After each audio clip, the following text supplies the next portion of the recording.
Good evening. This is Chair Haggerty. I'm calling the meeting to order this evening on July 29th for the El Paso Community College Board of Trustees. To contact this meeting, I'm going to have Ms. Pamela Payne read to you how you can join into this meeting. Go ahead. A regular meeting of the Board of Trustees of the El Paso County Community College District will be held on Wednesday, July 29th, beginning at 5:30. This meeting will be held by teleconference in light of state and local emergency directives regarding COVID-19. The teleconference audio can be accessed by dialing toll-free number 1-855-797-9485. Enter access code 145-019-6172 to access the call, and through an audio feed found at youtube.com/go-epcc. Any member of the public wishing to make a comment or question regarding an agenda item can email the comments or questions to the following email address: board, BOARD -questions @epcc.edu. All backup and related materials for the meeting can be accessed at the following link: epcc.edu/administration/board of trustees. Hey, Pam, call the roll, please. Mr. Uxer. Here. Ms. Sanchez. Here. Mrs. Robles. Present. Dr. Graham. Here. Ms. Nájera. Here.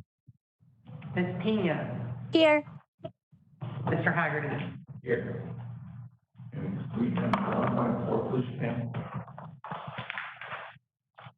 Item 1.4, approval of minutes, May 14th, 2020 special, June 11th, 2020 special, and June 25th, 2020 regular.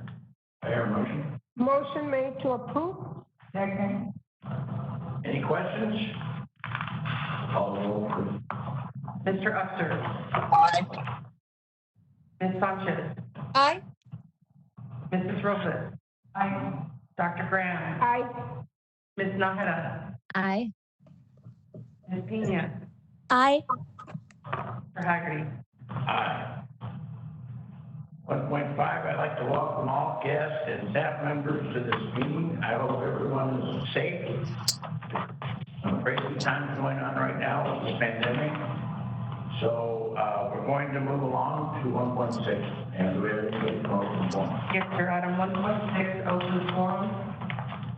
This is an email that we received from Mr. Hernandez, who is an employee with the College District, a professional staff employee.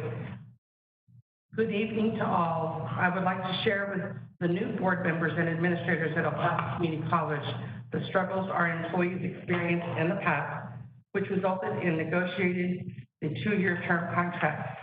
We were being denied mortgage, car, and personal loans because human resources were responding to the credit inquiry that our employment at the college was for 1 year.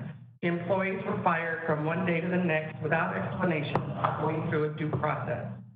The El Paso Community College employees worked hard to get our contracts, due processes, policies addressing dismissals, as well as benefits that all of us are enjoying today. Examples: 10% sick leave paid out when we leave or retire. That percentage was only a pilot program that Dr. Rose and I agreed to then. Perhaps we need to sit down and discuss a change. Staff scholarships for higher education, time allotment to attend our constituency meeting, just to name a few. Perhaps we need to sit down, share a virtual meeting, and discuss further this policy before implementing changes that were negotiated in the past, which are working, and come to a better conclusion during these hard times of this pandemic. I propose a grandfather clause that anyone on the 2-year contract remain on it, and anyone hired after September 1, 2020 go on a 1-year contract to include administrators, professional, classified, technical skills, police, and faculty. The board abstract mentions a 2-year probation period. This is an error. All employees have been on a 6-month probationary period when hired in a new position. Anything else? All right. 1.7, presentations by individuals, groups, and organizations. Okay. 1.7.1. 1.7.1. Dr. William Sarasa, college president, will recognize individuals who have retired from the college district. Chair Haggerty, members of the board, I am going to review Ms. Sonia Rosales, who began working for EPCC in 2001. As an instructor, her students came to know her as a kind and supporting teacher who had their overall success in mind. Her attention to their needs helped pave the way for their success on state licensing exams. Later, when Ms. Rosales became program coordinator, that level of commitment to student success only grew, and the end result has been over 5 years of a 100% pass rate for the cosmetology program on the state licensing exams, with EPCC being the only school with such a high pass rate in the state. Ms. Rosales cared not only for her students and their academic growth, but in also providing them a sense of commitment to our community through her guidance and mentorship on many community service events, such as the Power of Pink in support of cancer victims, Daddy Do's, teaching area fathers how to braid and take care of their daughter's hair care, and Kids Cut, a community outreach event where the cosmetology program provided hair care services to underserved elementary students within our region. Her commitment towards her students extended beyond the classroom through her many efforts in helping various fundraising events in support of student scholarships. Her work on our Tiers team also highlighted her program and the cosmetology students, as did her work in cross collaboration with various other departments to include travel and tourism, nail technology, massage, culinary arts, and fashion design. We wish Ms. Rosales the best in her retirement. Ms. Rosales, on behalf of the Board of Trustees, thank you for your service.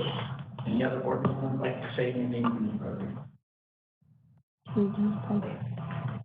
Chair, congratulations, and we wish you the very best in your new chapter. Thank you for all the work that you did for students at EPCC. Anyone else? Anybody else? Dr. Shrub? I am being alerted that we may have another retirement that we need to acknowledge, Judge, and so we're verifying that currently to ensure that if we do, that we give that individual the accolades and the proper send-off.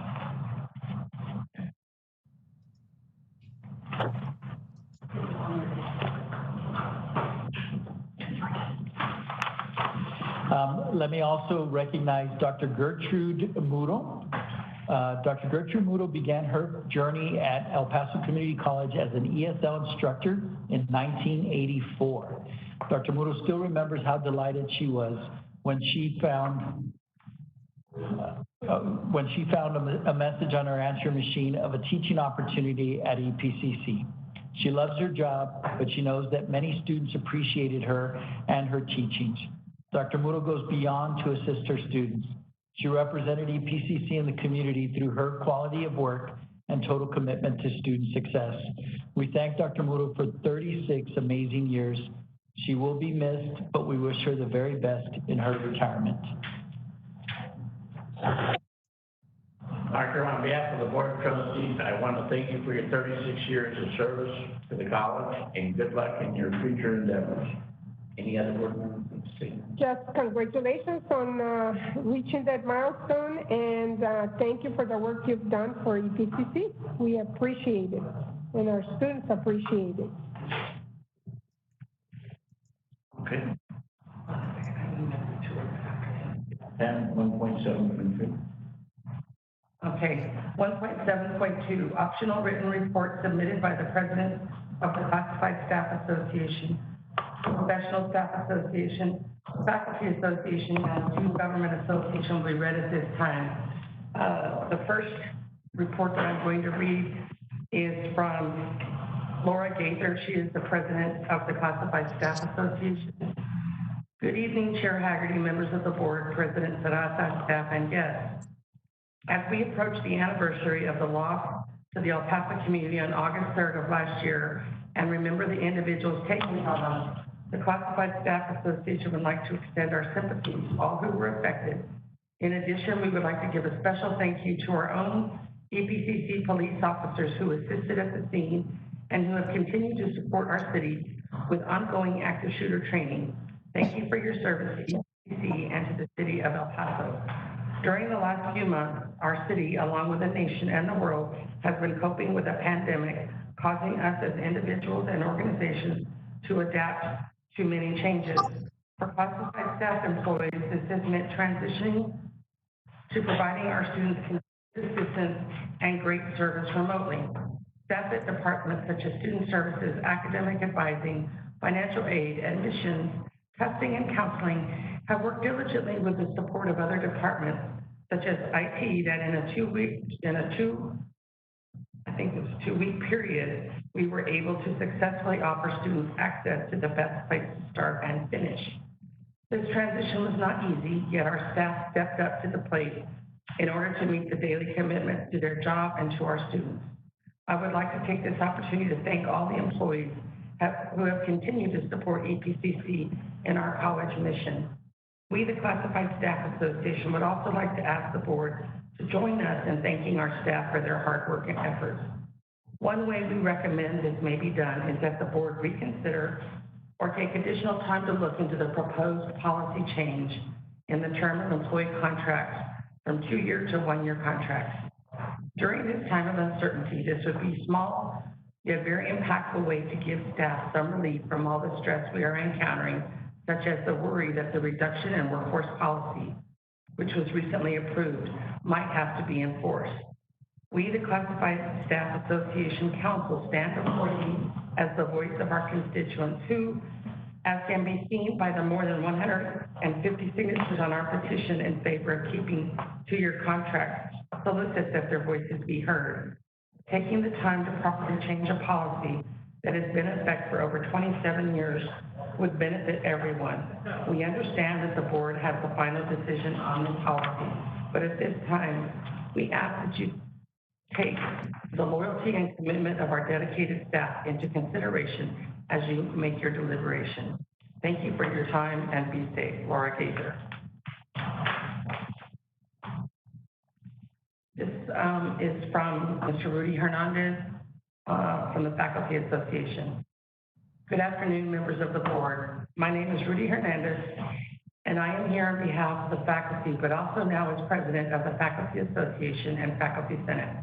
Rebecca Bell has moved on to assist the college in another capacity and to dedicate more of her time to her family, which I greatly admire. She served us well and did a great job during her tenure, and we thank her for her very good work. I was serving as the vice president of full-time faculty before assuming duties. Prior to that, I served as vice president of adjunct faculty and as a senator from the Mission Del Paso campus. I am currently a member of the faculty at the Northwest campus and serve as coordinator for several disciplines as well. Some of you might remember me as I have made several board presentations on behalf of the faculty. The current situation with the pandemic has been difficult and trying times for all of us. Some have been through even more trying times, and I express my condolences to board member Nahara on behalf of the faculty and the college community. We appreciate the board keeping in mind that the decisions they make affect our livelihood and how we support and maintain our families. You can see why the proposed changes to employment contracts is of special interest and concern to our members. Realizing that the pandemic has placed all of us in the position of having to address issues that no one expected, I wish the board to know that faculty is and has worked hard with administration to implement certain changes that needed to be done and done rather quickly. At the same time, I want to thank the administration for allowing us the opportunity in the fall to take a closer, more detailed look at the changes that needed to be quickly made so as to allow the college to be able to address immediate needs in case the situation was to become worse than it already is. On behalf of our students, the college, and the college community, we are ready to move forward with the proposed changes at this time. And I thank the board for allowing me the opportunity to express faculty's concerns and to let you know how faculty is working with the entire college community to help us speak for the students we all serve. Thank you, Rudy Hernandez. Okay, I have one last report. This is from Alex Rodriguez, the president of the Student Government Association. Hello, Dr. Serrato and members of the board. Alex Rodriguez, SGA president, here with our July report. Before I begin my report, I'd like to thank everyone, staff, faculty, and administration for their continued efforts throughout the pandemic. Although we cannot replace the benefits of in-person instruction, we would like to thank everyone for adapting to online education. Student government is surveying the student body regarding how they feel attending classes in the fall and spring. In our survey results so far, we have 71.7% of students returning to the fall for classes. The remaining amount that is not attending, and then in parentheses, 28.3%. 38.5% prefer in-person instruction and is waiting for those courses. 30.8% stating financial reasons, and 30.7% saying they're taking a break. In the spring, 78.3% of current students are planning on taking courses. For the remaining percentage, 60% of the 21.7% that are not attending the spring semester are graduating, and the rest are waiting to find out what happened to the pandemic. We will have a full report on August board meeting to show what the student body is deciding on, and hopefully this information will help everyone with more informed decisions in the future. The response deadline is August 21st, and I'm looking forward to giving you more details. While doing this survey, I was brought up with a couple of concerns from students regarding instructors' response time to messages in Blackboard and email. If it is possible to give a friendly reminder to message students back, not super late, it will help our online teaching experience even further. This month, SGA collaborated with student leadership and campus life to host a forum called Your Vote, Why It Matters, with faculty, staff, local elected officials like Texas Representative Fierro and board member Ms. Sanchez. EPCC faculty Dr. Amber Archuleta and Professor Crystal Robert also joined our panel. We had a total of 119 viewers tune in throughout the panel that was live streamed on Facebook. We also did 3 other live stream events, partnering with the U.S. Census, 2 of which showed off my DJ skills to promote census awareness. One of the live streams we partnered with, the Borderland Rainbow Venture, had over 1,000 views and is currently our highest viewed live stream. We also hosted a second DJ event and 20-hour census games live stream where myself and other members stayed up playing games 20 hours straight to bring awareness to the census. Lastly, earlier today, we hosted our first ever SGA and Student Organizational Council online awards program. We awarded 19 scholarships for $750 each. We also handed awards for Best Club President, Best Club Member, and Best Advisor, where they all received monetary prizes. We had 71 people in attendance, and thank you to all the faculty and staff that attended the ceremony today. Thank you for your time, stay safe, and I hope to see everyone soon. 1.8. 1.8, communications, none. Item 1.9, Board of Trustees business. Item 1.9.1, discuss and take possible action on the suspension of an employee in the Department of Instruction and Workforce Education, pending a proposed contract termination. Make a motion to move this after executive session. Second. Any questions? Call the question, please. Mr. Uxer. Aye. Ms. Sanchez. Aye. Mrs. Rosa. Aye. Dr. Graham. Aye. Ms. Nayetta. Aye. Ms. Mia. Aye. Mr. Haggerty. Aye. Item 1.9.2, discuss and take possible action to approve the EPCC employment agreement for the 2020-2021 academic year. I move to move this after executive session. Second. Any questions? Call the question. Mr. Uster. Aye. Ms. Sanchez. Aye. Mrs. Robles. Aye. Dr. Graham. Aye. Ms. Naheda. Aye. Ms. Pena. Aye. Mr. Haggerty. Aye. 1.9.3, discussion and action to approve resolution regarding the donation of certain personal protective equipment to the El Paso Psychiatric Center. Move to approve, and I have a question.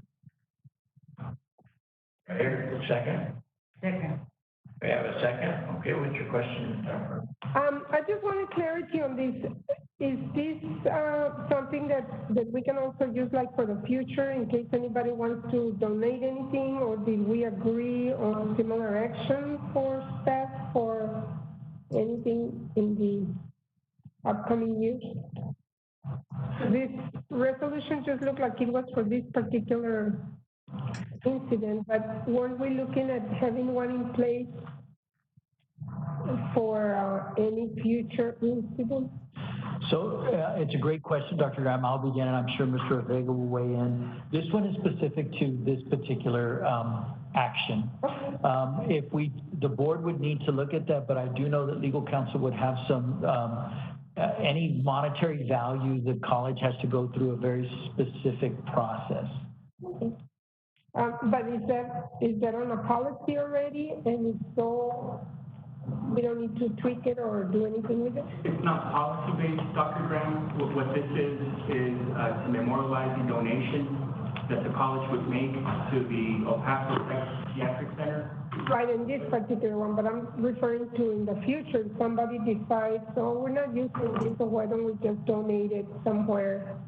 Is there a process already, or can we look into it to make sure that there is already, I know that we have like surplus stuff that the college is not gonna use, and we do have a policy for that.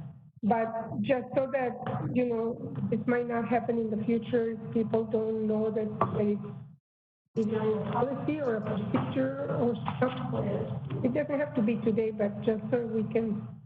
Right. There's no policy in place, but the only constraint that we would have under the Constitution is to ensure that it is not an unconstitutional gift.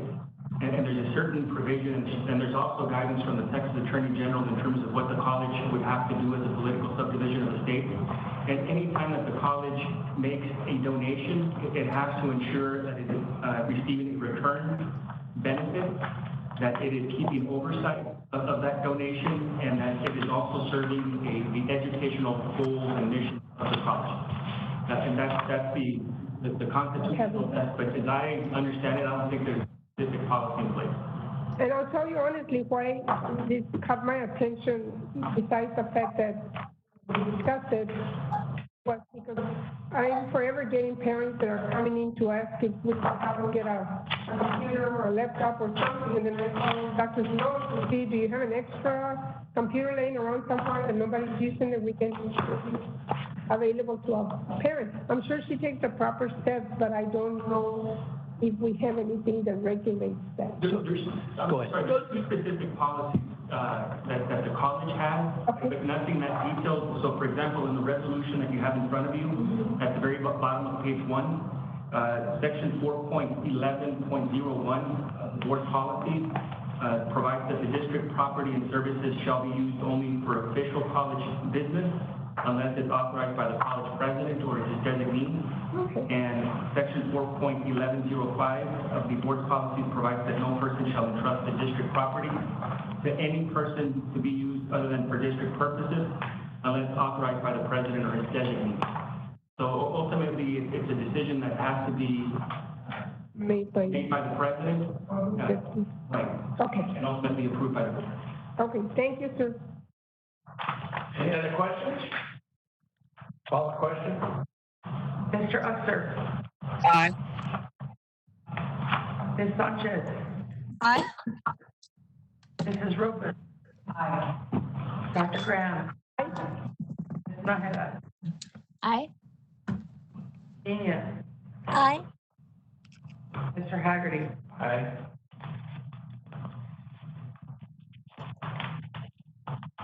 Item 1.10, board report.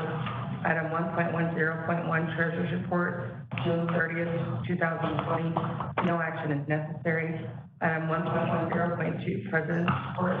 Item 1.10.2.1, Dr. William Zarata, College President, will update the Board of Trustees and audience on recent events that have transpired at the college to include an update on the COVID-19 pandemic and appropriate actions taken.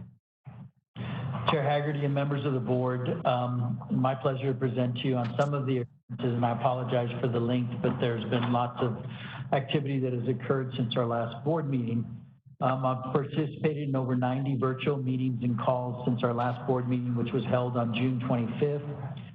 3 national calls with the American Association of Community Colleges and the Association of Community College Trustee Boards. As of July 1st, I'm happy to represent El Paso Community College as chair of the American Association of Community Colleges Board. I've participated in 2 El Paso Economic Recovery Task Force meetings since our last board meeting, 3 statewide transfer meetings as appointed by the Texas Higher Education Coordinating Board Commissioner Keller, 7 Texas Association of Community College meetings, 2 that were in reference to the 300,000 jobs in 300 days meeting, 1 athletics workshop group, 1 CEO CFO meeting, and 1 Texas Association of Community Colleges officers meeting with Commissioner Keller on how the 50 community colleges can assist with Governor Abbott's $118 million allocation to higher education as part of the GEARS funding that was received as part of the CARES Act. I served as one of 5 panelists on the Chronicle of Higher Education event on race, class, and minority serving institutions, participated in the Education Writers Association panel discussion on job training, career prep, and the pandemic.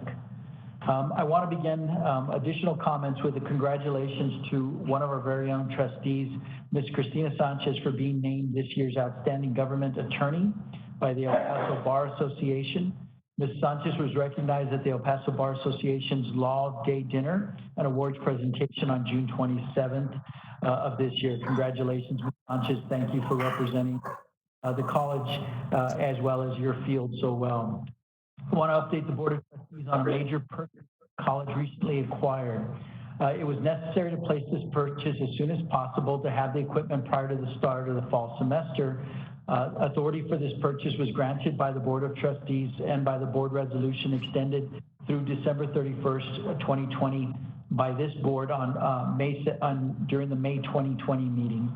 I approved the purchase of 500 T-Mobile hotspots totaling $178,500, 150 13-inch Latitude 7310 laptops totaling $149,850, 500 of the 13-inch D Latitude 3310 student laptops totaling $378,000, 611 of the 14-inch Latitude 7410 laptops totaling $593,832.94, and 42 of the 15-inch Precision 5550 laptops totaling $79,133.38.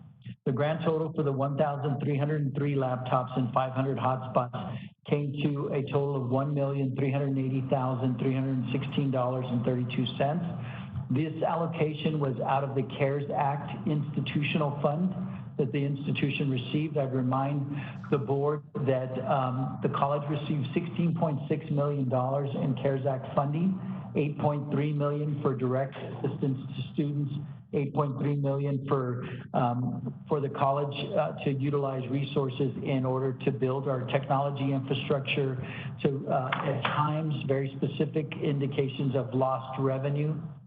For instance, we are waiving the distance learning fee for students this summer as well as in the fall, given the fact that students didn't have a choice on whether they would learn through virtual learning and distance learning. In addition, we worked with Scott Holst, with Mr. Ortega specifically, to ensure that this was part of the resolution. We needed to place the order between the last board meeting and this board meeting in order to ensure that we have the equipment for the fall term. A lot of kudos to Dr. Giron, to Marco Hernandez and the IT staff for all the work that they did, the entire college, in calculating these needs. These are a combination of faculty, staff, as well as student needs, to be able to ensure that as this board voted in June to have a majority virtual fall semester, that we have the infrastructure that we need and the technology that we need to provide to our students, as well as our faculty and staff to deliver the education that we've become accustomed to. The cabinet and I are committed to providing our students and employees the latest updates on our college's path forward as we embark on the new normal in light of the ongoing COVID-19 pandemic. Following our June Board of Trustees meeting, I sent employees, students, and the campus community an update on our plans for fall instruction and for a safe return to campus. The Safe Campus Task Force has taken diligent steps to ensure the well-being of individuals on campus, as well as has a plan in place to address any possible exposures, safety protocols, including social distancing, use of face coverings, increased cleaning and disinfecting, along with other measures, will be implemented. We will continue to monitor the progression of COVID-19 in our community carefully and adjust our safety practices for on-site classes as necessary. Many kudos to Dr. Peña, who is leading that task force, for the great work that he and that task force have done. As we deliver our summer instruction and as we prepare for fall, our faculty and instructional experts district-wide are participating in training and striving to optimize their courses for online delivery. The IT Division Technology Resource Center is hosting a week-long boot camp for faculty. These afternoon-long programs are designed to help faculty learn and strengthen their ability to use different engagement tools to make our students, to make your students involved in their learning. We're also refining our other online methods for academic support, including tutoring, counseling, library services, and others to ensure a quality experience for our students. Our commitment to provide students a high-quality academic experience at the best value in our region is unwavering. The EPCC Service Learning Program, in partnership with the El Paso Community Foundation, provided 1,200 students with backpacks that included school supplies and EPCC promotional items. They work collaboratively with administrators and counselors from 14 schools and 7 school districts to provide this possible before the start of the fall academic year. Following CDC guidelines, backpacks were delivered to all schools on July 8th, 9th, and 13th. The EPCC Schools Project was made possible with the help of the El Paso Community Foundation, the Service Learning Program, Professor Shannon Valles, the President's Office staff, college and community volunteers, and the 1st Armored Division volunteers. Thank you all for taking action and helping our community during these challenging times. The Distance Learning Support Services Department continued to provide our faculty with training opportunities and tools for online instruction. This summer, 56 faculty members completed Blackboard Ultra certification, and another 84 are currently enrolled. The department is also offering a Blackboard Fall Prep training series. To date, 42 sessions have been held to help prepare faculty to teach online and hybrid courses this fall. The sessions focus on how to use Blackboard best practices, pedagogy, and accessibility. Faculty contributed engagement sessions, teaching math online, and facilitating online labs in online courses. There were also guest speakers from the Center for Students with Disabilities, Early Alert, Curriculum Office, Library, and Student Success. The great work and critical resources provided by all these areas are much appreciated. The Early Alert First Year Experience Department established a First Year Experience Virtual Center earlier this year. The department provides high-quality virtual academic advising and academic coaching services that allow for face-to-face interactions with first-time in college and first-year students, face-to-face virtual interactions. From April through June, the Early Alert team provided 4,154 virtual academic advising sessions and 11,104 outreach contacts via email or phone. These implementations have given the Early Alert First Year Experience Department the advantage to support our students' success and retention continually.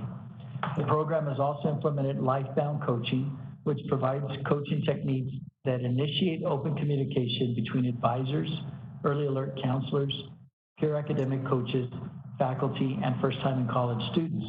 Academic coaching has proven to be an effective means for self-reflective and self-corrective student success. The department is also working to provide a platform that provides communication between departments to serve our students better. Thank you for your efforts and great teamwork by all. Our libraries continue to provide resources to our students, faculty, staff, and community. They offer all reference services online by virtual chat, utilizing Blackboard Collaborate, via email, 2,076 questions answered through these services. Our library instruction has also transitioned to virtual instruction. Since May, the libraries have provided 17 library instruction sessions utilizing Blackboard Collaborative Ultra. Online databases and ebook portals were also revised to give students easier off-campus access to these resources. Thank you to Statewide Library for their continued participation. Congratulations to Ms. Rio Grande librarian, who was named Border Regional Library Association. Our dual credit students from Bel Air and Socorro High Schools recently placed top 3 in the Texas Health Occupation Students of America competition. This recognition allowed them to advance to the virtual International Leadership Conference that took place on June 24th through the 27th, in which they placed in the top 10 finalist category. Congratulations to our students for this well-deserved recognition and award. Their success is a reflection of the exceptional faculty we have at EPCC. Thank you, EMS Professor Adriana Corona. You and your students certainly define student success at its best. Marketing and external relations continues its ongoing student engagement campaign, as well as a comprehensive recruitment campaign to increase fall enrollment. Administrators, faculty, and staff continue to be featured in the EPCC Strong, Si Se Puede, and EPCC Cares About You engagement campaign. Motivational messages and encouragement shared from EPCC staff and students are shared as well. Even though COVID-19 is keeping many of our services virtual, we want our students to be reminded there are friendly faces of people who care and who are ready to help. The I Choose EPCC Because campaign is a marketing campaign for students by students. Students show how their EPCC pride by submitting a selfie wearing their I Love EPCC t-shirt and state why they chose EPCC. To date, more than 50 students of all ages, majors, and academic goals have been showcased. For example, students have said, I chose EPCC because it's affordable, diverse, and inclusive. And I chose EPCC because class sizes are smaller, instructors care, and it gave me the best chance to earn my degree. The success and satisfaction of our students are a testament to the impact the college has. Recognizing the importance of student communication and the student voice in sharing EPCC's message, the Marketing and External Relations Department has created a team of student social media ambassadors from Student Technology Services who are assisting in developing social media content and responding to student inquiries on social media. This team of students has responded to hundreds of online inquiries, directing students to services and answering questions about what is it like to be an EPCC student. They also ensure that marketing messages resonate with EPCC's diverse student demographic. This coming month, Marketing and External Relations will continue promoting students to register today and be career ready tomorrow. Personalized outreach will be made to more than 50,000 current, former, and potential students via a What Are You Waiting For and Finish What You Started campaign. EPCC continues to have significant media coverage of programs and efforts. Stories about the college's culinary arts program, kinesiology, and language institute have been featured. These types of stories are important ways to showcase our programs, and potential students can see the opportunities they have by enrolling at EPCC. The college has a long history of responding to community needs and supporting our region beyond workforce development and academic programs. Throughout the pandemic, our students, faculty, and programs have stepped up.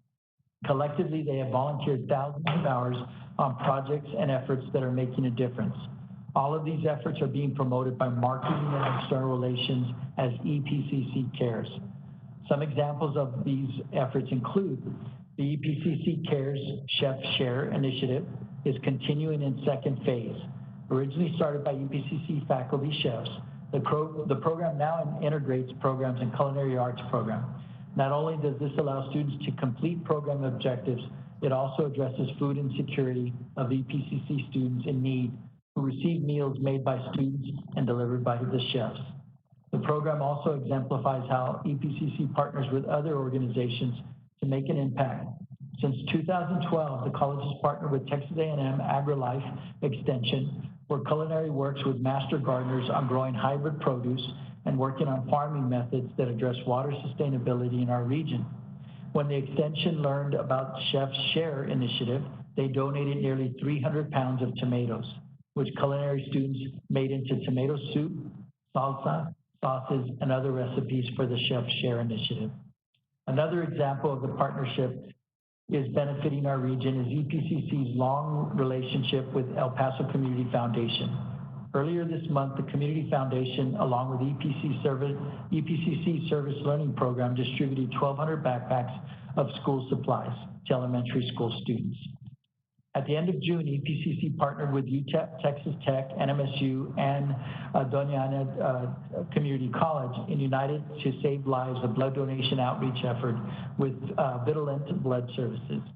The presidents of these institutions and I created a PSA to help address this important need in our region. The college's Association of Women in Community Colleges is made up of faculty and staff who are committed to advancing women in community colleges. Each year they award EPCC student scholarships, and this year awarded scholarships to 7 women to help them reach their academic goals. The college's philosophy club continues to their mask making efforts. They have sewn and distributed thousands of masks throughout the community, and most recently donated 300 masks to EPCC Student Government Association for students, as well as a donation to the Tejano Food Pantry. The philosophy club was not the only student club group making masks. Students in the social work club were also making masks, clear masks, to help increase communication for the deaf community, as well as helping other community organizations. Another way the college cares is through the foundation. From food insecurity to a broken down car that keeps them from getting to class, students face multiple challenges when it comes to completing their degree. In response to these ongoing emergency needs, and now with even more challenging times resulting from the COVID-19 pandemic, the Foundation for EPCC has established the Stay Strong EPCC Student Emergency Fund. Donations to this fund help students with small grants for basic emergency situations. Many EPCC students work part-time to pay for school, food, housing, transportation, utilities, and other critical needs. The need for this type of assistance exceeds the funds available. So the foundation staff are working diligently to not only raise funds for student scholarship assistance, but also help with basic needs that can make the difference for a student to stay in school. Most recently, the Wells Fargo Foundation awarded a $10,000 grant to EPCC's Foundation Stay Strong Student Emergency Fund. Congratulations to Dr. Dolores Gross and the EPCC Foundation team for the ongoing work on this critical effort. There are also significant student accomplishments to share. A few highlights include 4 EPCC dance graduates were awarded scholarships to continue their dance education at UTEP. EPCC dual credit students placed in the top 10 finalists in the Virtual Health Occupation Students of America International Competition. EPCC athletes continue to excel in academics and in their sport. The college's men's half marathon team, who are the reigning national champions, were announced by the NJCAA as the top academic team of the nation for the 3rd year in a row with an average 3.68 GPA. In addition, 14 athletes from all EPCC sports made the NJCAA first team All-American list. Kudos to our athletic director, Melissa, and all of the athletic coaches and team. District-wide activities to keep students connected and supported include the tutoring center, library services, and all other virtual support services continue to expand and are regularly shared with students. Career and transfer services and virtual job fairs. Student government and campus life have had a virtual presentation and interactive discussion called Tejanos Against Hunger and Homelessness, where students shared their thoughts and learned about the link between nutrition, mental health, and student performance, as well as about resources available to help. in recognition of the Men's Health Month and SGA. The Northwest Early College High School held China Code Camp, which was a virtually instructed program that focused on teaching girls to code, held Chica Code Camp, not China, Chica Code Camp, which was a virtually instructed program that focused on teaching girls to code using Makey kits and the basics of 3D design to prepare them to become trailblazers in computer science. EPCC continues its partnership with the YWCA to offer childcare for students. Most students are able to get free child care assistance through this program funded by the Department of Education Child Care Access Means Parents in Schools, the C-Campus grant. The Veterans Resource Center offered a web and learn to showcase services available to support our veterans, military, and their families, including employment, housing, mental health, and other community services. These are just a few highlights of the many activities to keep students engaged and connected. Kudos to the entire college faculty, staff, and our students for the great work that they're doing, Chair Haggerty. The last piece that I have, last month I presented to the board a 6th phased return to campus draft plan for staff. We are looking at a majority virtual instructional plan for the fall semester that the board voted on unanimously in the fall term.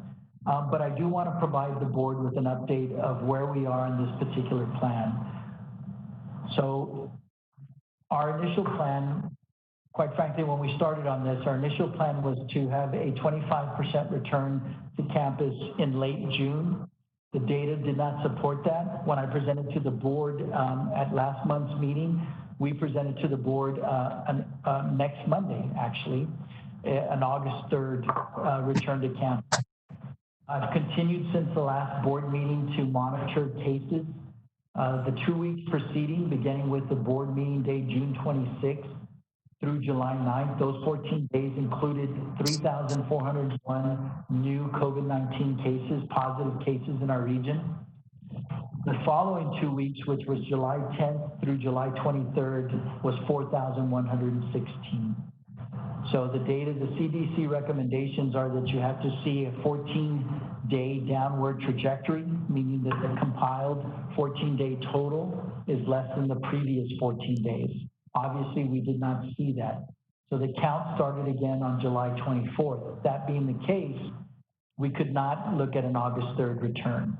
So I am proposing to the board in this plan that we look at September 8th, which is the Tuesday after Labor Day, which is consistent with what we're seeing based on the health department order and the county judge order that schools return for face-to-face on September 8th. I'm proposing the 25% phase 1 of staff, again, based on the data, and I will update the board in the August board meetings of where we are.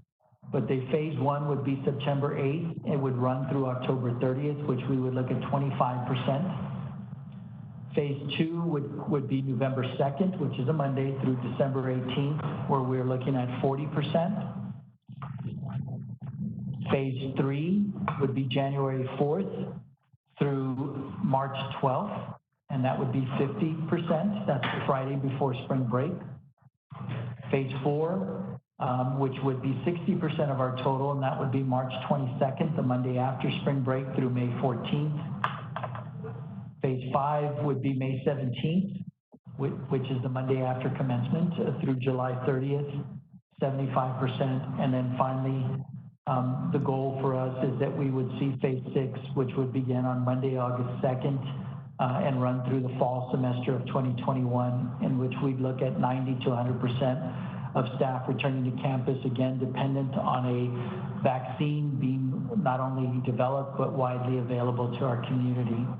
We continue to monitor the data daily, and to each of our cabinet meetings, we review this. Dr. Peña and members of the task force are on with cabinet to provide updates to us. We are in today is day 6 of the new 14-day count. If we're able to be below that 4116 that we saw last, And if we're not seeing 5 subsequent days, which is what the CDC recommends as well, of increased cases, then we will implement phase 1. We have to plan. It's not that in day 15 we're ready to come back. We'll have to make sure that we have the plan in place with all. And so that's why I'm recommending Chair Haggerty and members of the board that we look at phase 1, which is 25% beginning on Tuesday, September the 8th.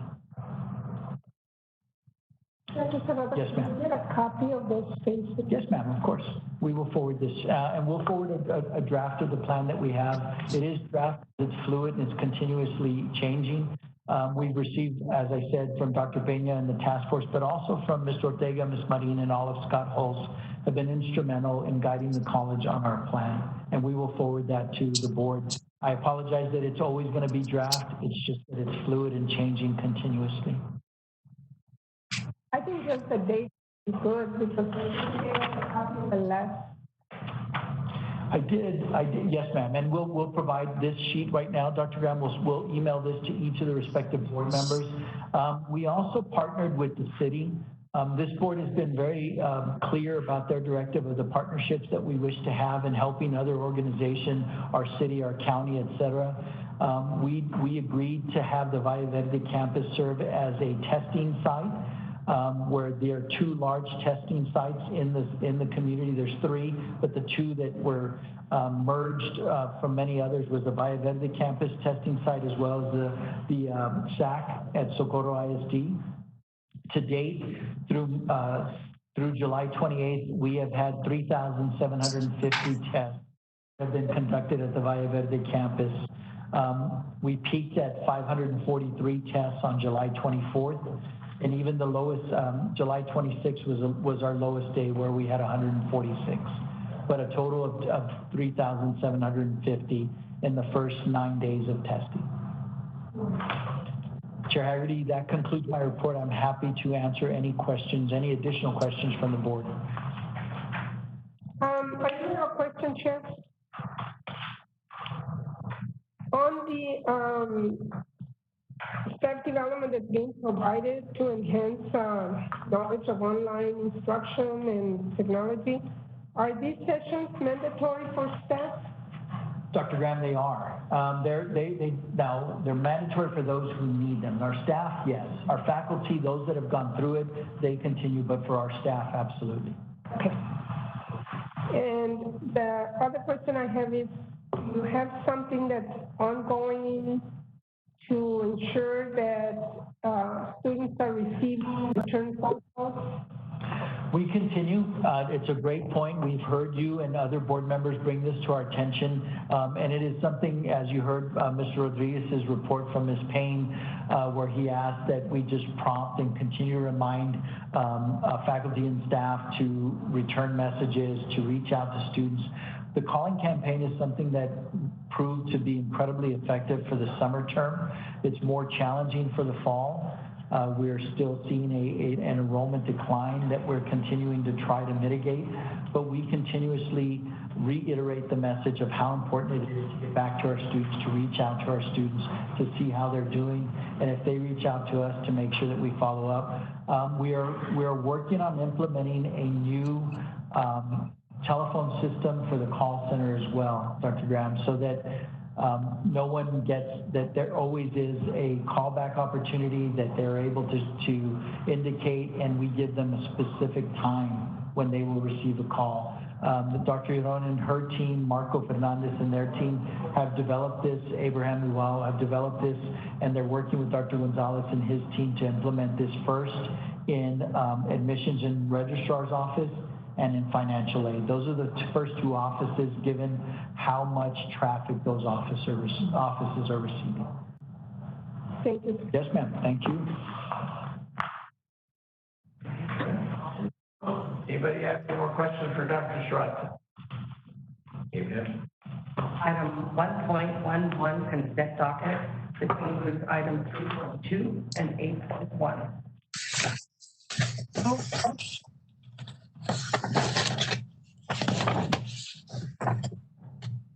Okay, we have a motion and a Any discussion? Yes, I do. 3.1, if I'm not mistaken, is that a new appointment? A new position? 2.1? 3.2, sir. Yeah, It's 3.2. Is it 3.2? Where we have Brenda Bueno is a new position? that's correct, Mr. Uxer. These are grant-funded positions, and therefore the grants have supplied the resources for these, so that is correct. Okay. Any other questions? Mr. Uxer, Aye. Ms. Sanchez, Aye. Mrs. Robles. Aye. Dr. Graham. Aye. Ms. Nahara. Aye. Ms. Pena. Aye. Mr. Haggard. Aye. Item 2.0, administration. Item 2.1.1, the following policies presented for second reading and/or final approval. 4.06.01, investments policy. Move to approve. Second. Any discussion? Call the question. Mr. Uxer. Aye. Ms. Sanchez. Aye. Mrs. Robles. Aye. Dr. Graham. Aye. Ms. Nahara. Aye. Ms. Pena. Aye. Mr. Haggard. Aye.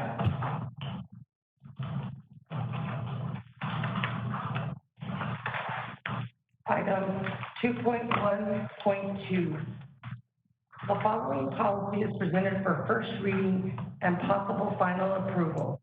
3.07.01, administrator.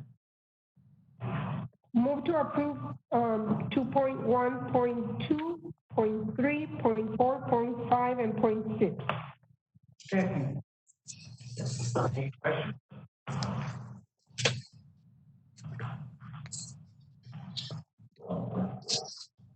Mr. Uxer. Aye. Ms. Sanchez. Aye.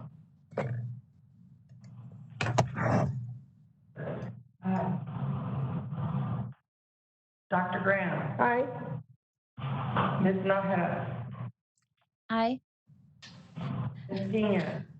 Aye. Mr. Haggard. Aye. Item 3.1, discussion and action to approve full-time staff and faculty recruited in positions funded by the institutional budget. Move to approve. Second. Any discussion? Call the question. Mr. Uxer. Aye. Ms. Sanchez. Aye. Mrs. Robles. Aye. Dr. Graham. Aye. Ms. Nahara. Aye. Ms. Pena. Aye. Mr. Haggard. Aye. Item 3.3, information items, resignations and retirements, no action is required. Item 4.1, discussion and action on the approval of contract with Office Depot Business Services Division, Pencil Cut, Office Products Incorporated, and El Paso Office Products for the district-wide purchase of office products in an amount not to exceed $750,000. Move to approve 4.1 and 4.2.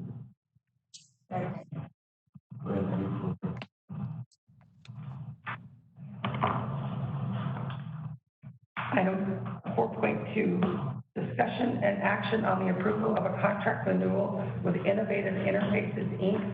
for annual maintenance of the Sierra Library Services platform, which integrates all college library services in the amount of $74,430.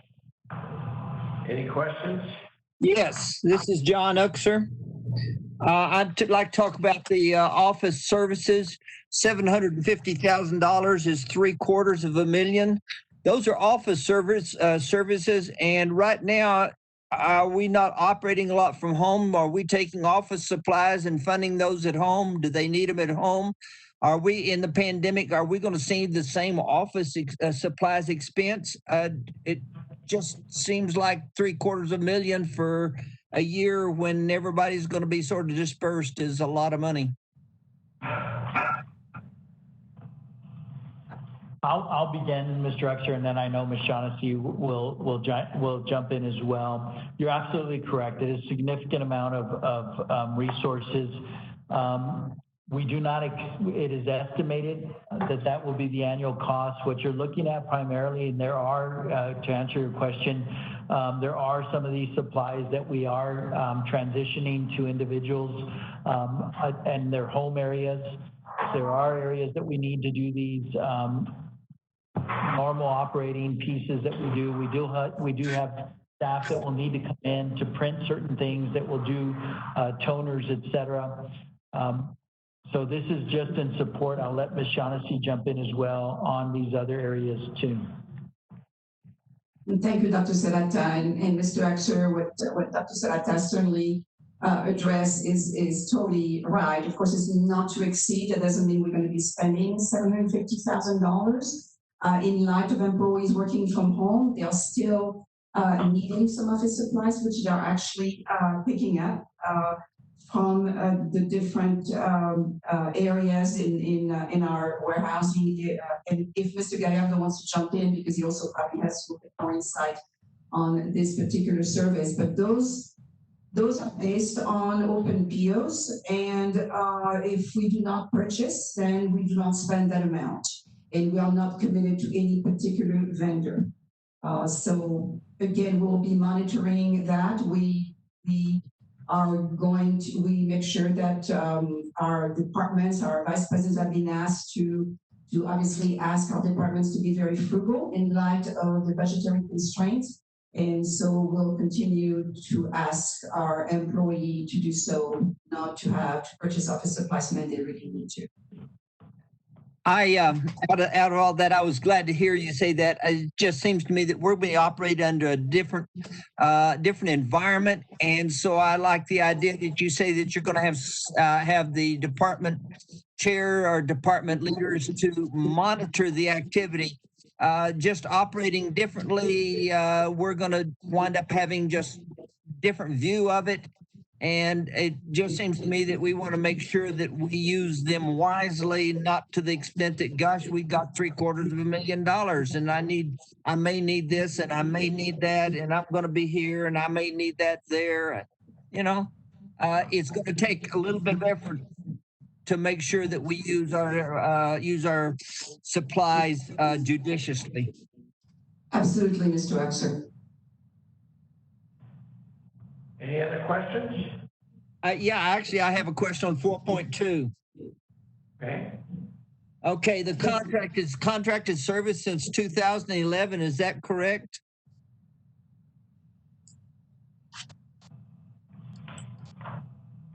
Mr. Exer, your question? This is Jenny. Yeah, this Sierra Library Service, has this been under contract since 2011? No, we have been under contract with Innovative Libraries for many, many years. That they changed names, though. They went from Millennium to Sierra, which is what we're renewing today. And do I interpret this that 74,000 will be an annual cost, and is that consistent with what we paid last year? It goes up about 6% every year. Well, and this is our library management system, and later on throughout the agenda, you're going to approve online databases, and this is the platform that supports all of our library system. Well, that was going to be my next question or comment. In as much as we're doing so much virtually, is this going to require extra effort on their part? Does this envision additional costs due to, more virtual activity, or is this sort of a one-time? I mean, this covers whatever's need to be done. This covers what needs to be done. Okay. At this point, yes. Okay. Any Any other questions? Call the question. Mr. Uxer, Aye. Ms. Sanchez, Aye. Mrs. Ropus. Aye. Dr. Graham, Aye. Ms. Nahida, Aye. Ms. Pena, Aye. Mr. Haggerty. Aye. Item 4.3, discussion and action to authorize Dr. William Sarasa, College President, to execute an agreement and all necessary applications on behalf of the college for the sale of its EVS spectrum license to Sonic Wave Networks, and if necessary, a short-term lease agreement. Move to approve, and I have a question. Judge, you want to I also have a question. executive session, if we can move this to executive session. Dr. Sarata is asking us to move this after executive session. Who's in here? Yes, I rescind my motion. And we move it to executive session. Can you second that motion for executive session? Okay, we're going to move this to after executive session. Call the question, please. Mr. Uxer, Aye. Ms. Sanchez, Aye. Mrs. Ropus. Aye. Dr. Graham, Aye. Ms. Nahida, Aye. Pena, Aye. Mr. Haggerty. Aye.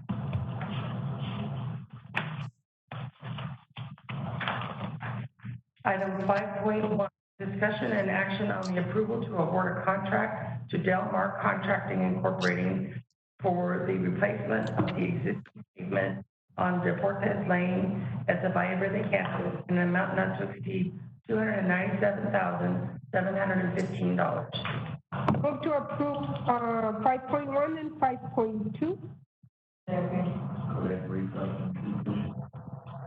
Item 5.2, discussion and action on the approval to award a contract to Contract Associates of El Paso LLC to purchase classroom furniture for the Mission Apostle campus in an amount not to exceed $86,480. Any discussion? Yes, I have a question. Okay. Okay, this is John Uxer. On this, the pavement, has there been improper substate put in when we put it in to start with? Is there a warranty on it? Is there any kind of insurance that covers this? Or is this something that we have to eat entirely on our own?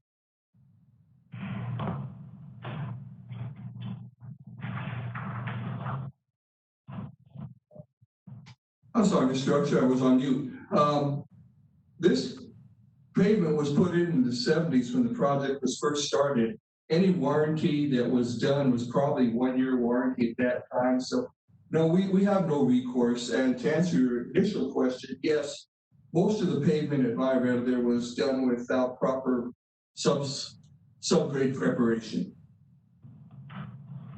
Okay, in the replacement, then are we going to examine the efficacy of substrate in the construction here, and what kind of warranty or insurance will we get on this time? Well, yes, the design has been done with the correct subgrade preparation. I mean, it'll be taken down 6 inches, built back up with base course, and then another course on top of that for the pavement. So it's going to be correct. But we still have the typical 1 year material and labor warranty. Okay. I'm paying for more, but we would, I mean, it increased the cost some, and be quite honest, with the design being done correctly, we won't have a problem with this. And by the way, I have a question on 5.2 when we get to it. Yes, sir. You there? Ask your question, sir. Okay. For the furniture, this is replacement. Where is this in the budget? This will. I'm sorry? It's part of the plant fund. Okay. We had 600,000 set aside for district-wide furniture replacement last year. This is the first phase of that. Okay, I understand now. Okay, any other questions?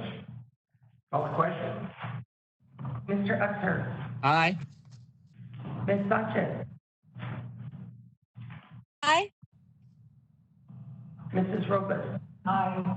Dr. Graham, Aye. Ms. Nahara, Aye. Ms. Pena, Aye.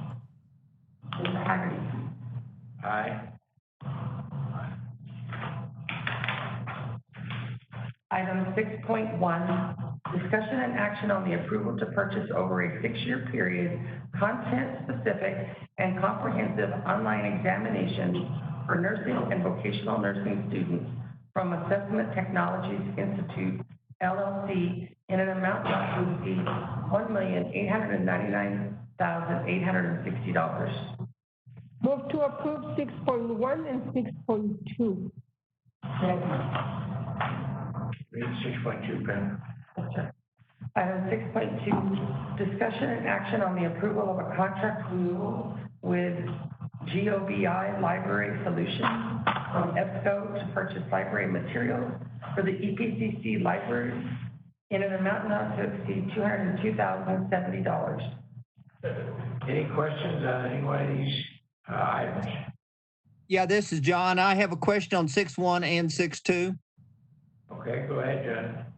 Nursing comprehensive exam for 1.9 million to cover stuff.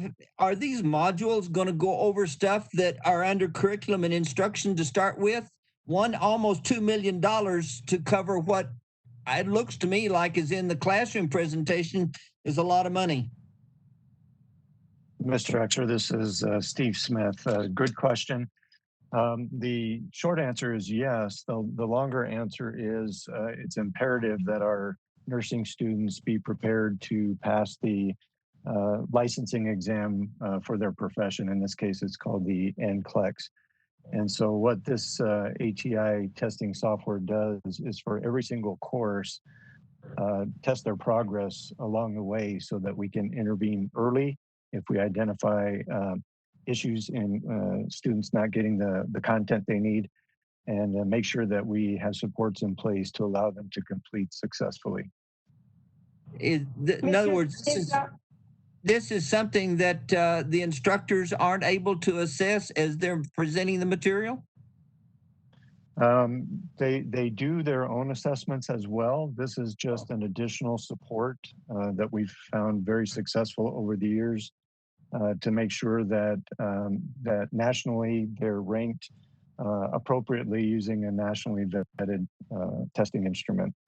Okay, you talk about fees charged. So are we recruiting some of this? I mean, do the students pay an extra fee, or is it?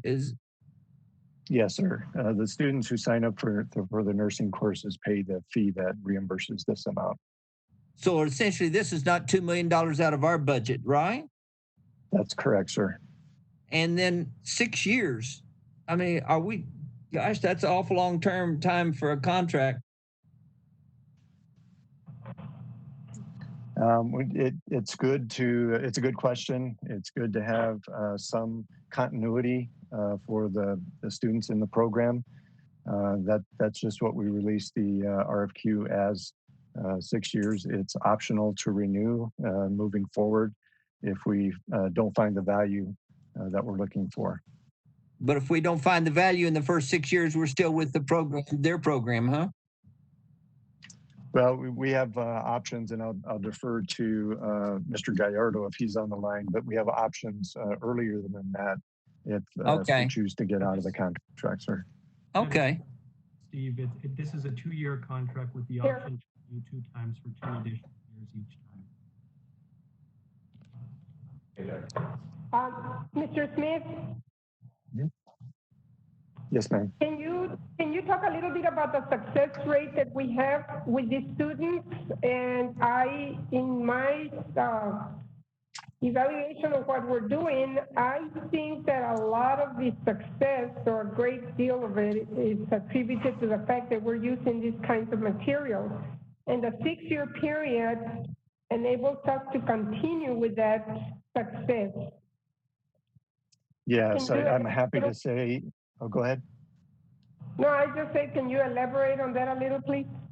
Sure, absolutely. And the nursing faculty agree with that assessment. That's why they choose to go with this type of testing.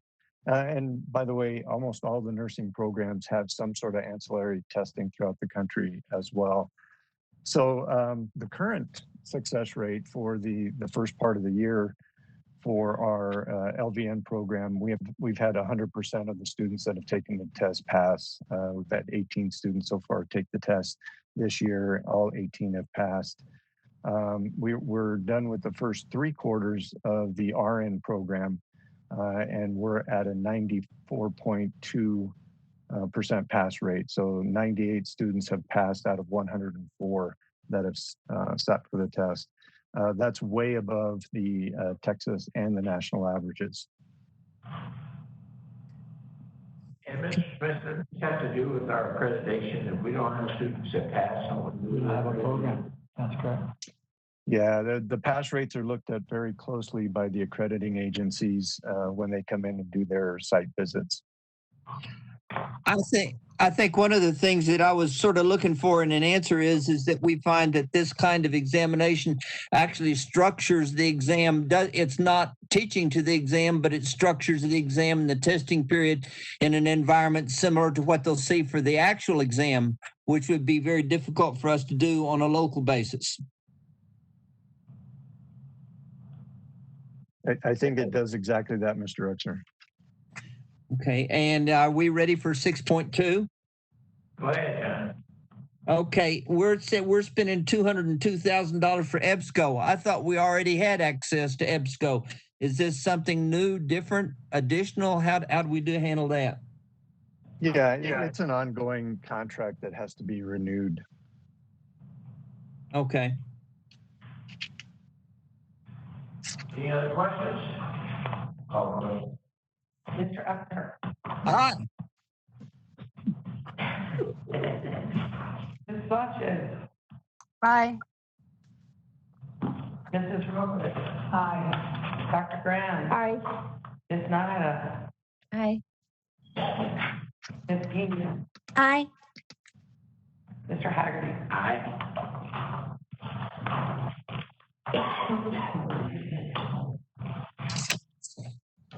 Item 6.3, discussion and action on the sole source procurement of a contract with the National Center for Inquiry and Improvement, LLC, for participation in the A2I2 Improvement Cohort Year 3 project, the amount of $70,000. Here, okay. Move to approve. Any second?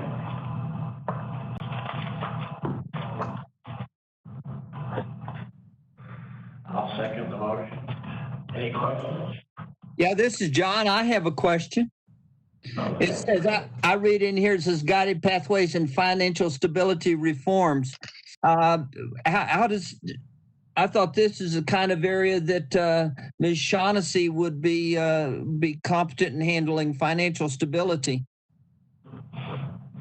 Mr. Rutschner, I'll start, and if Ms. Shaughnessy wants to jump in at some point. So part of the Pathways project that we've been involved with for some time talks about student financial stability and deals with how to structure their financial aid and use it wisely, et cetera.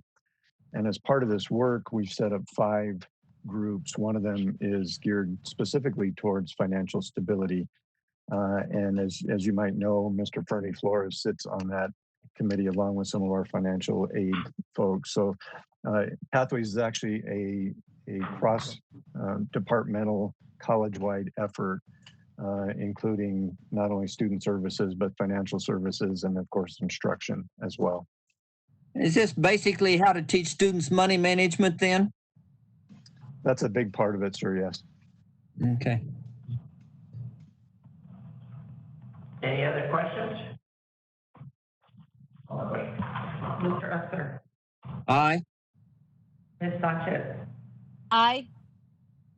Mrs. Robles. Aye. Dr. Graham. Aye. Ms. Nahara. Aye. Ms. Pena. Aye. Mr. Haggerty. Aye. Item 6.4, discussion and action on the approval of a contract renewal with online database and discovery service provider EBSCO for EPC library in the amount of $50,307. Have a motion? Move to approve? Any discussion?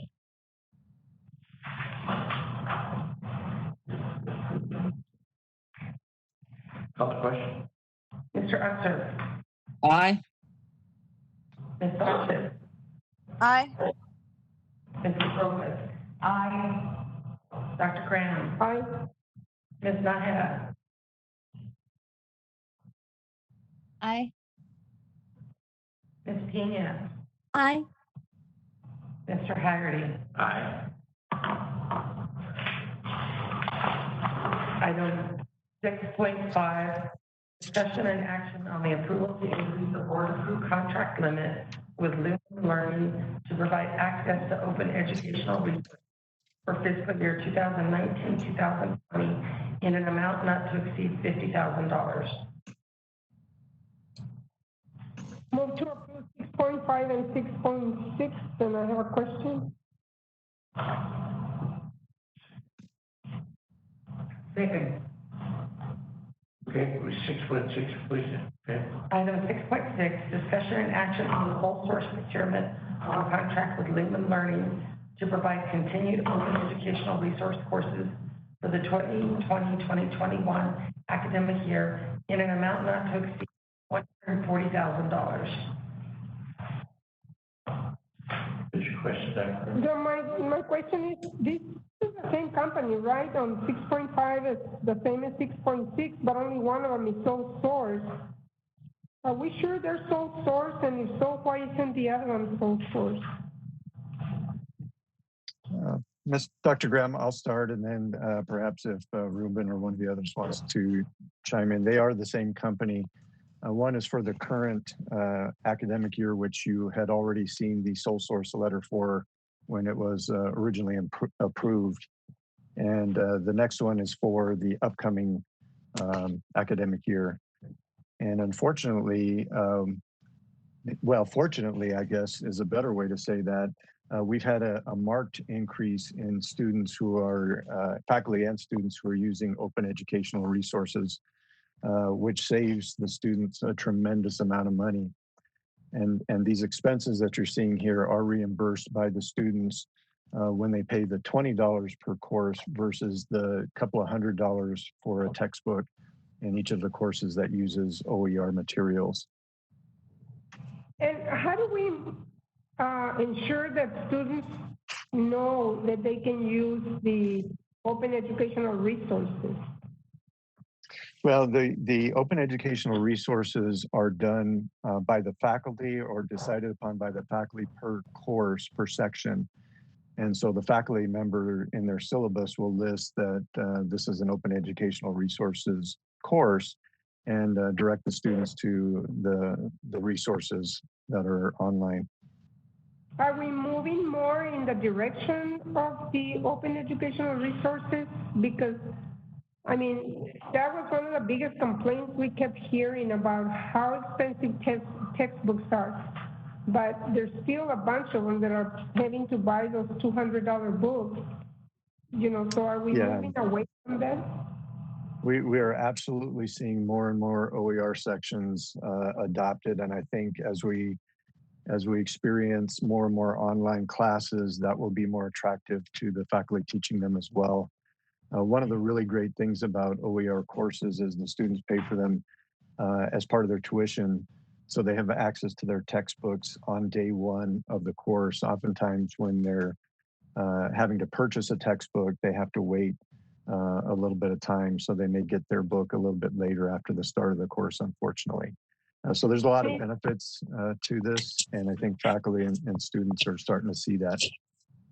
And is Lumen Learning the only one providing these open educational resources? We were originally part of a statewide grant to develop an entire degree using open educational resources. So we're highly invested in that.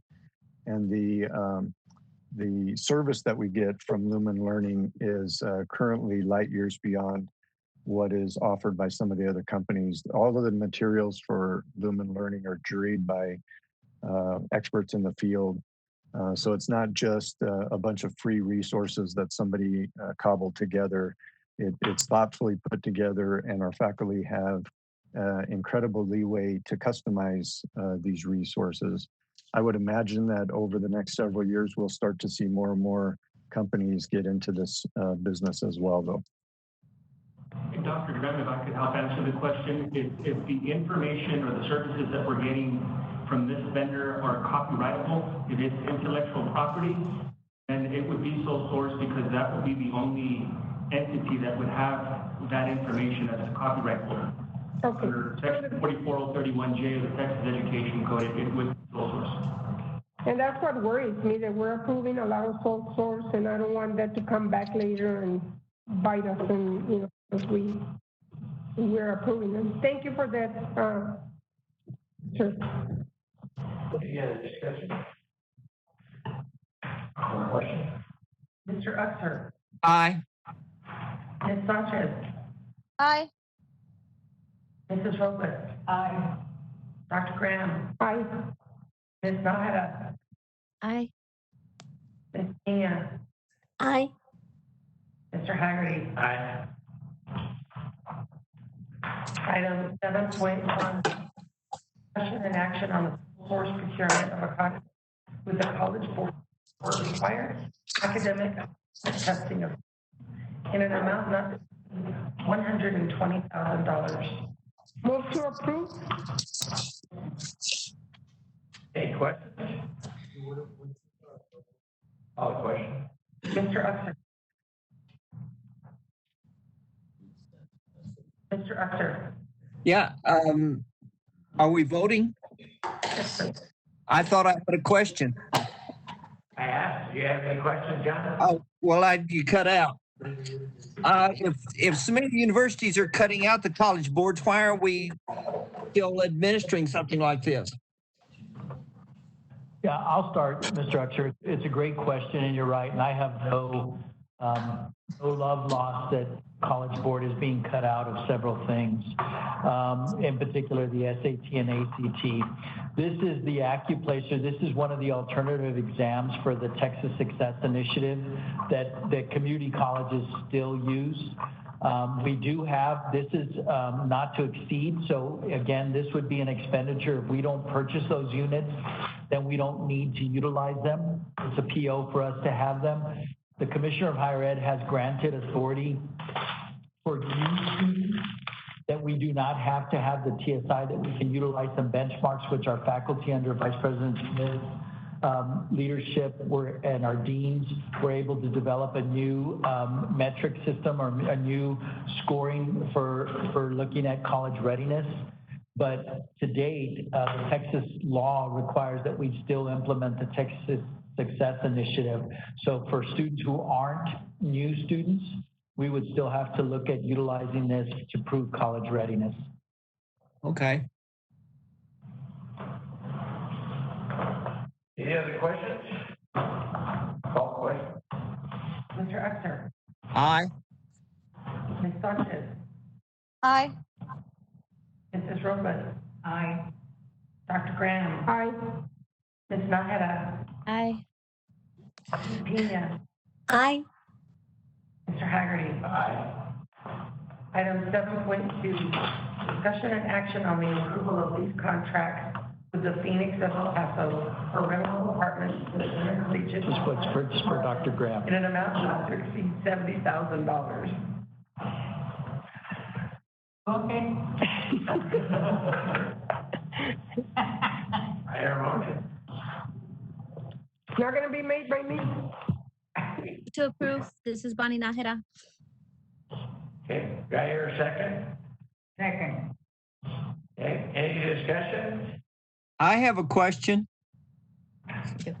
Are we going to continue sports? Are we going to have sports this fall? So we have, the board voted last month to suspend sports for the fall term, Mr. Uxer. We're looking at the spring term for the soonest semester that we look at continuing our athletic programs. The 6 athletic programs that we have that we're committed to, we are upholding the scholarships for those athletes. Athletic Director Hinojosa and his team are facilitating transfer if those students so choose to transfer this fall.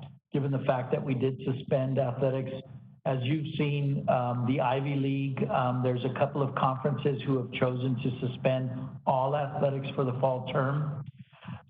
We're hopeful that the pandemic will subside and that we'll see an opportunity in the spring. But in the interim, we have the Phoenix Apartments as housing for our limited athletes currently. If we don't have sports, are we obligated to still to provide housing for scholarships that have been issued? Is that the idea?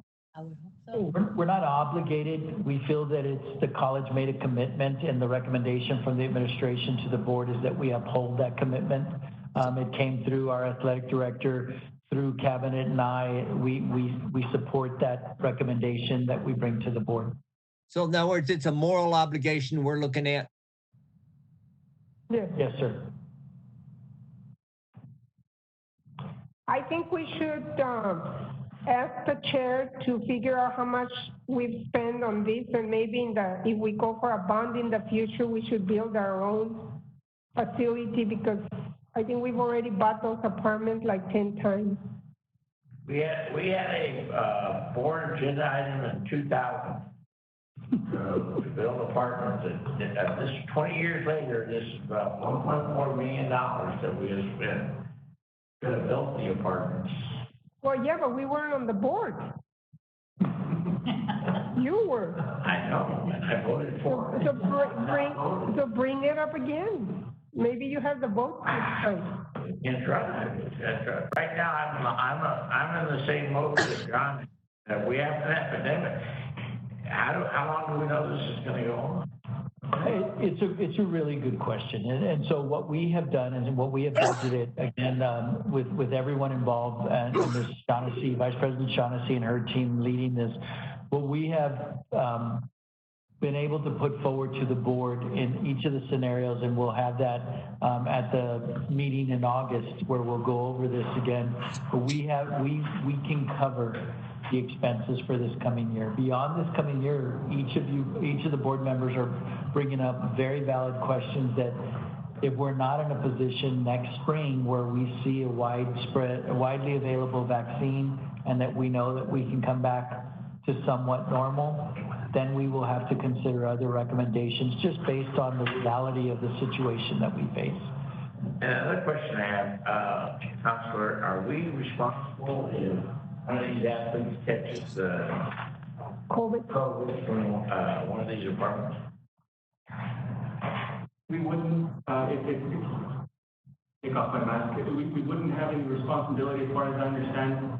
These are not premises that are under our control. So it wouldn't be anything that we would have a duty of care over. So they couldn't come back on us and say that you made me go to that apartment, or that's the only apartment you gave me, or it would have no, sir. No way to come back out of the school. So in addition, we don't own the apartments. Right. Yeah, well, we should. One of the reasons why we don't own apartments. Most schools don't want to build apartments. It's a good point. But right now, I think it's we really got to look at this in the future, really, how long we're going to go along with this pandemic. They don't know the vaccine. No, Chair Harry, and Dr. Graham and other board members that are bringing up these concerns, we share the concerns as the administration, and we will, in the spring, if we're not seeing that this is going to be available, we will be coming to the board with different recommendations. We believe that for this current academic year, that we are in a position to adhere and honor these scholarships. To be able, as we have indicated, we don't believe that we will have to look at reductions in force or furloughs.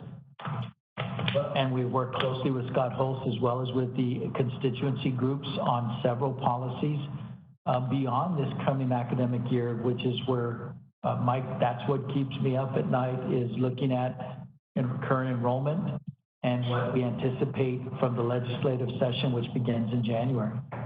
If there is.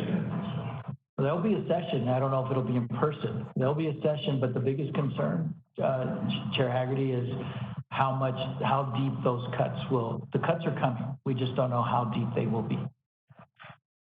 Okay, we have any more questions on the side? Call question. Mr. Uchter? Aye. Ms. Sanchez? Aye. Mrs. Robles? Aye. Dr. Graham? Aye. Ms. Nájera? Aye. Ms. Pena? Aye. Mr. Haggerty? Aye. Enthusiastic, so enthusiastic. Okay. Item 8.1 is on the consent docket. So would you like to go into executive session? I think that since we have everybody, the other board members, we've all agreed on the 12th, okay, for later at the end. Okay. Go ahead. The board may go into a executive session for consultation with its attorney to seek or receive legal advice or consultation regarding pending or contemplated litigation or for any purpose authorized by law. Discussion about the value or transfer of real property, discussion about a prospective gift or donation, consideration of specific personnel matters, discussion about security personnel or devices, or discussion of certain economic development matters. The board may also announce that it will go into executive session on each matter listed on this agenda. Is permitted for a closed session by provisions of Chapter 551 of the Texas Government Code. Any vote regarding these items shall be taken in open session. Discuss with legal counsel the proposed contract termination and suspension of an employee in the Department of Instruction and Workforce Education in accordance with Texas Government Code Section 551.074.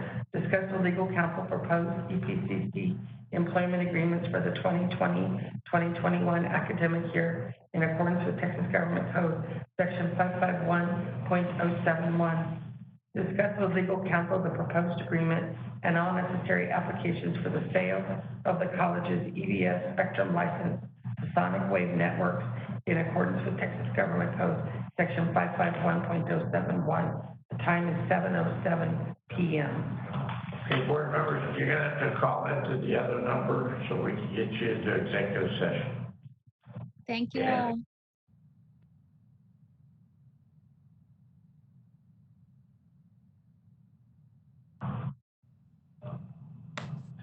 Mr. Uchter, are you on the line? Hello? Hello? Okay, we're just calling the roll to see who's back on the line. So, Mr. Uchter, are you present? Present. Ms. Sanchez? Here. Mrs. Robles? Present. Dr. Graham? Present. Ms. Nájera? Here. Ms. Pena? Here. Mr. Haggerty? Present.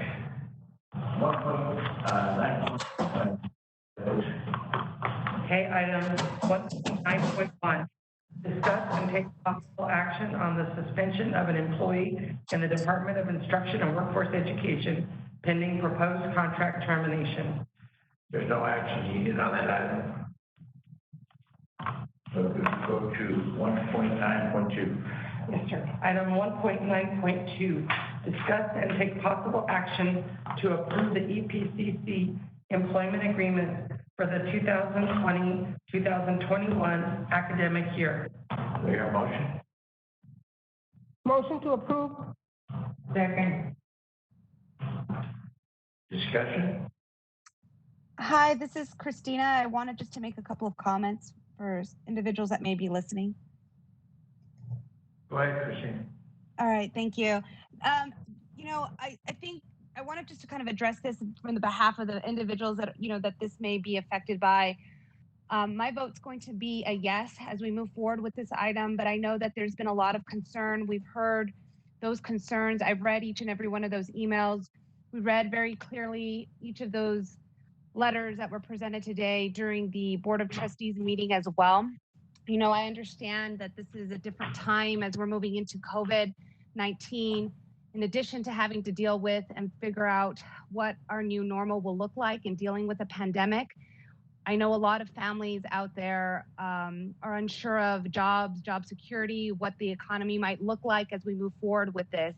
And I really want to assure at least the staff members and the individuals that may be affected by this decision. And just for the benefit of the public, what this is the community college has several of their staff members on certain contracts, and these were 2-year contracts. And so now the idea is that this would be moved to a 1-year contract instead. And really what I, at least from my point of view, and what I'd like to express is this is not a step in the direction for anybody to feel insecure or penalized, or that the board, and again, I'm speaking for myself, do not value that relationship. But for me, at least, my decision in moving forward with this is to acknowledge and to be in line and to be in lockstep with the rest of the state and the rest of the community colleges, and how these certain agreements are structured and how these terms are set with these particular agreements. And so I want to make sure, as we all do,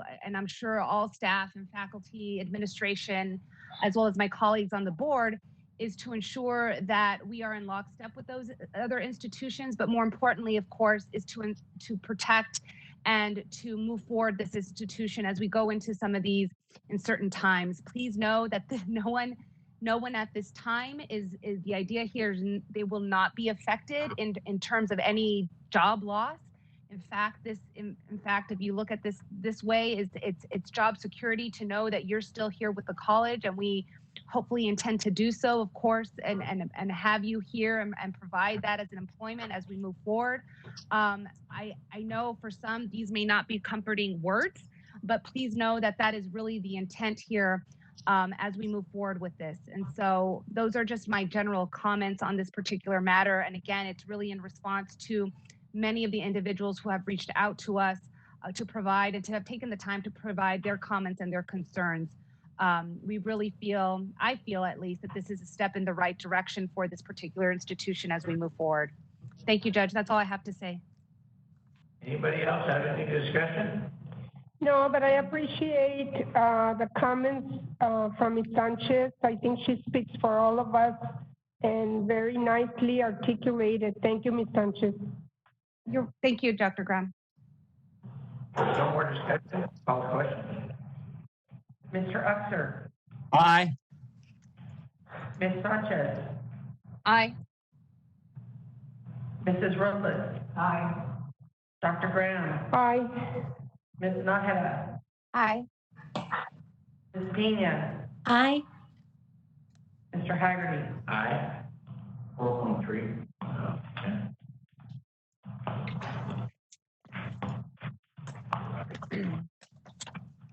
Item 4.2, discussion and action to authorize Dr. William Sarasa, College President, to execute an agreement and all necessary applications on behalf of the college for the sale of its EBS spectrum license to Sonic Wave Networks, and if necessary, a short-term lease agreement.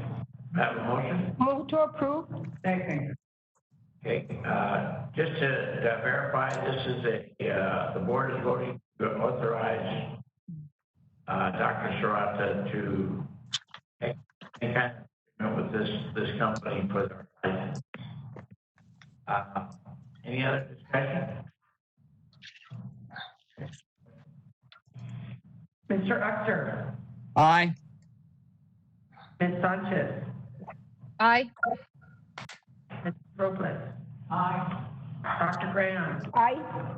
Ms. Nájera. Hold on, sorry. I'm so sorry. Aye. Ms. Pena. Aye. Mr. Haggerty. Also, I would like to thank everyone that's listening in, and board members mark down August 12th as a special board meeting for the budget workshop at 5 p.m. here through the remote. And this is through WebEx. virtual.